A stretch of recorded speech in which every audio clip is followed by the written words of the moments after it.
Hello friends, welcome back to episode 4 of the Foxerie. I'm Trix, clinical psychologist, and we're continuing with our exploration of social confidence. In the last episode, I showed you how the superego, so-called superego, interacts with the id or the it to start to create the ego itself. So I'm going to quickly refresh on that. So here we have is our little infant, and we have a little infant, cute little eyes and a cute little smile, and we've got the cute little infant hair. Then we have the little potato body. Every infant seems to have a potato body, and there's the wonderful body expressed just as nature intended. Okay, so inside, this is just of course representational. We've got this thing, this bright burning sun, which is called the it, or in Freudian language, the id. And what is it? Nobody really knows. We'll call it life force, energy, things you want, your livingness is another way. I quite like life force. People don't like that idea of the life force or the elan vital or whatever terms being used to describe it, but it seems to work pretty well as a model. So it sort of representationally directs the infant to things at once, like the nice shiny thing that attracts its attention, who knows what it is, and off it goes. But as we saw in the last video, of course, there's always a parent, the authority figure, the godlike figure of the parent, looming large, sensible parent haircut, saying, of course, we've all been here before as infants, no. So what does that do? It creates this sense of there being a barrier, some kind of imagined wall. Oops, what am I doing the barrier there for? I don't know, that's a bit silly. That's not where the barrier is. Let's get rid of it there. The barrier is actually here. Okay, there we go. Between the infant and the object of its desire. And so we call this superego. This is Freud's kind of language. We're going to not use too much jargon, just basically the rules, more simple way of putting it. And so it creates this interaction between the superego here. Let's choose a superego kind of color. I'm going to go with this one here. This is the superego color. Going this way, and the id or it color coming back this way, and they sort of meet there. And what happens in the middle right here is the ego starts to form right there outside the body, strangely. What it means representationally is this little structure here, which is you, calling it I, me, or the ego. Let's just put our terms out there. Becomes a psychological structure, a sense of your personality, which is somehow trying to mediate or moderate the aims of the it versus the rules of the world, the rules of the parent, the rules of society, etc. Now, I want to show you something. I'll take this a little step further conceptually. Let's get rid of that. Let's go to another layer here. Now, if we put the ego in a bigger sort of diagram now here. Oops, it's supposed to be a circle. There's a center. I want to pay attention to this boundary. This boundary, which is the edge of you or the edge of the ego, is formed by the rules. Okay? Now I want you to think about this, think through this. If the rules, and whatever the rules are, that's your parent in your head saying don't do this, don't do that. Could be the society you live in saying don't do this, don't do that. That means you exist within a social structure. So your existence, your very existence, in fact, the existence that we call me, I'll put me, which is also I, as in myself, exists within the social rules. This is extremely important to grasp if we're talking about social confidence, because if you exist within the rules, if you break the rules, social rules, you start to destabilize the sense of self, the sense of I, the sense of me. This is a structure. This can be solid, it can be loose, it can be very unstable. So I want you to bear that in mind as we go forward, that your very existence comes into being, your existence as a person, not a body, as a person, relies on, say, social. This is like, the rules of your community or city, town, country, etc., or family, or wherever you find yourself. Institute, there's another one. Am I going to spell this right? Institute, like school, and so on. Playground, there's always rules in the playground. All these unspoken rules we know about. Forming the boundary of you. So you literally exist within these rules. When I say literally exist, I mean literally. Without these rules, your existence becomes uncertain. You need to understand this in terms of your social confidence. If you are going around breaking the rules, or not knowing the rules, or existing outside of the rules, this is unstable. Your social confidence is lower, and you will do some crazy stuff, delusional crazy stuff, to try and regain social confidence, which we're going to get to. I just wanted you to get this concept first. Okay, let's pop away from this deep and meaningful discussion for a second to explore another dynamic of the ego. So we're talking really about, how does this ego develop? How does it form? Or, in plain English, how are you created? How are you born? So I'm going to use a different color. Let's go back to black, which I seem to like for the ego for some reason. So we've covered the very basic dynamics of the rules outside pushing in, creating a sense of the center.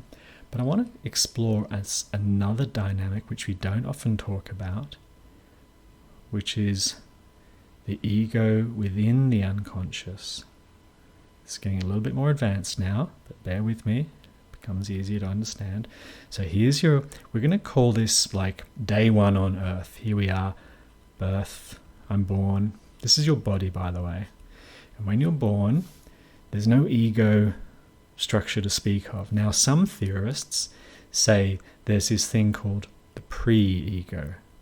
So it's kind of vaguely there, pre-ego. But where is it? It's buried or submerged in the unconscious.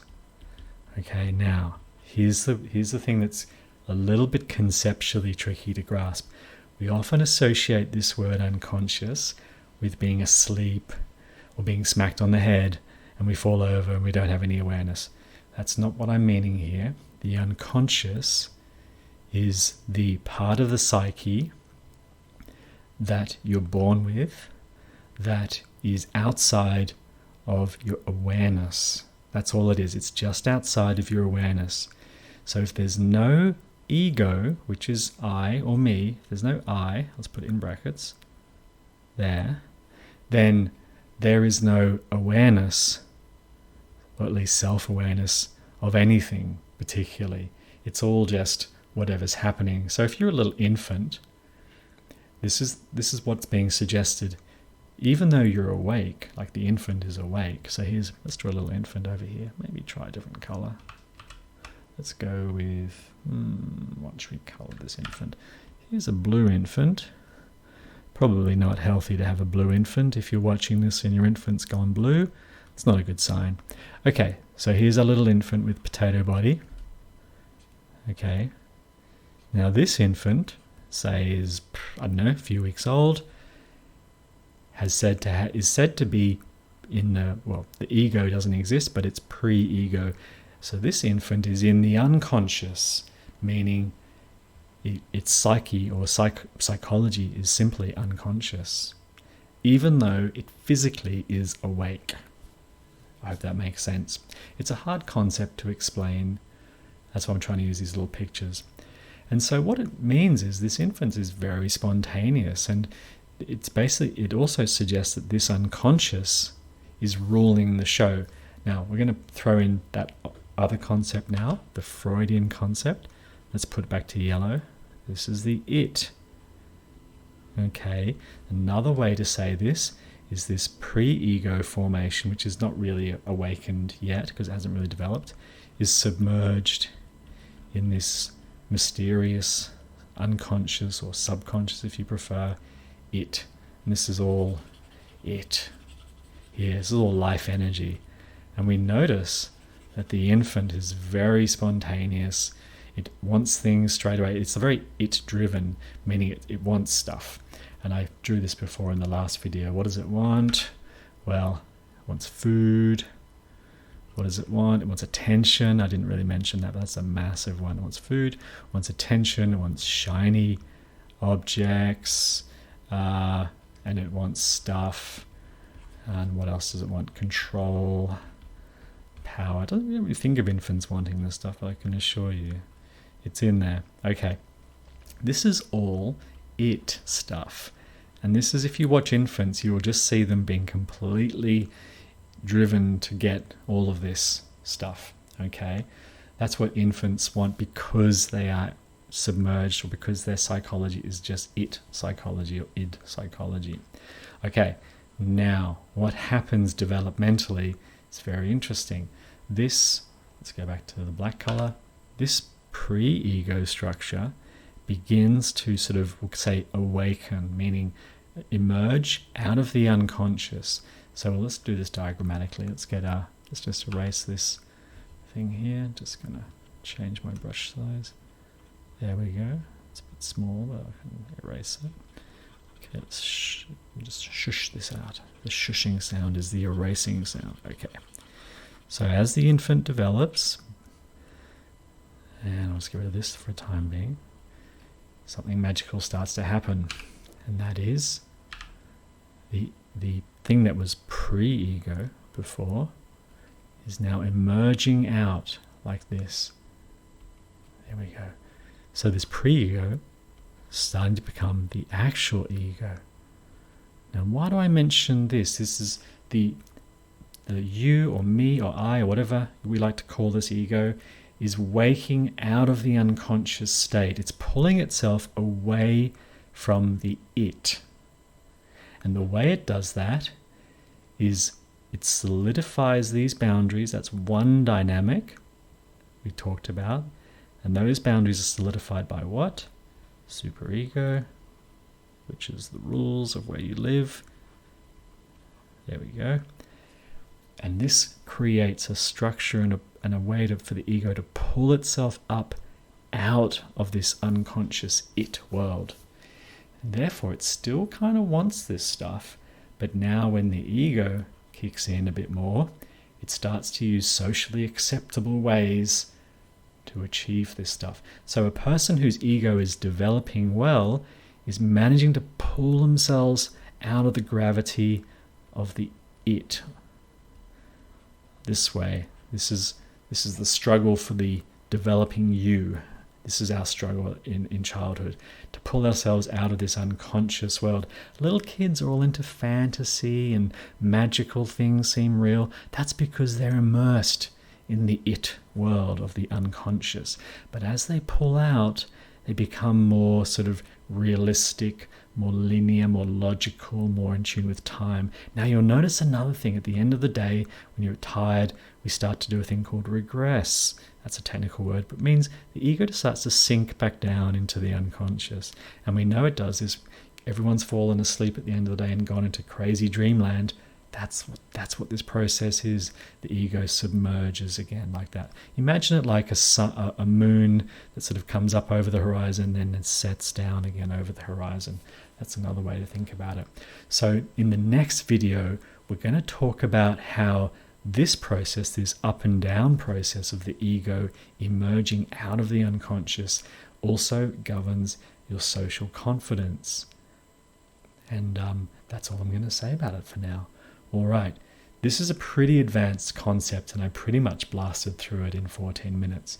So I might revisit it in the next episode. But once again, thank you for your attention. Please feel free to like and subscribe and leave any comment you wish. And if you have questions, post them in the comments and I'll try my best to answer them. Bye for now.